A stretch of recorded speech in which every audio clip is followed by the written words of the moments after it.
এই যে এখানে প্রথমে একটা গর্ত করছিলাম, আর সেখানে হচ্ছে দেখবো হচ্ছে এখানে এগুলো হচ্ছে গরু গোবর, এগুলো গুঁড়ো করে নেব। প্রসেসটা হচ্ছে একদম এই নতুন নেবো, কারণ হচ্ছে এগুলো ভিজিয়ে নিলে হচ্ছে যখন ভিজে থাকবে খুব দ্রুত হচ্ছে এই কলা গাছের শিকড়গুলো মশলার সাইডার খুব বেশি সেজন্য হচ্ছে আমরা এখানে বেশিভাবে বাংলা ক্লারিফোন করি। এই যে নিলাম,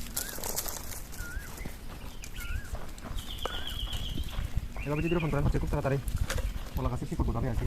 আর এমনিতে নর্মালিভাবে যদি রোপণ করেন সেজন্য হচ্ছে সময় হচ্ছে শিকড় গোটাতে একটু দেরি লাগে।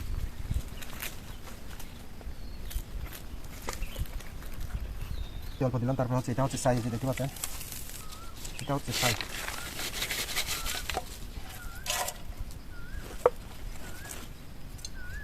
এই সাইজটা দেওয়ার কারণটা হচ্ছে এটা এই কীটনাশকের মতো কাজ করে আর কি, পোকামাকড় বা এই পোকা ক্যান্সার নানা ধরনের এই পোকার আক্রমণ হওয়ার সম্ভাবনা থাকে। সেটা হচ্ছে এই সাইডটা যদি আপনি দেন আর কোনো পোকামাকড় থাকতে পারে না, কারণ এইটা আমরা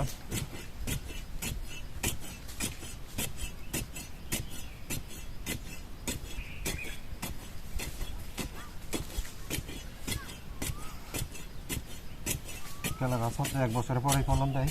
লাগালে হচ্ছে আপনি যে সময় লাগাবেন ওই সময় ফলন পাবেন, আর শত ছাড়া লাগালে হচ্ছে আপনি যে সময় রোপণ করবেন ওই সময় হচ্ছে এই ফলনটাই পাবেন। কলা গাছের নিয়মটা হচ্ছে এরকম।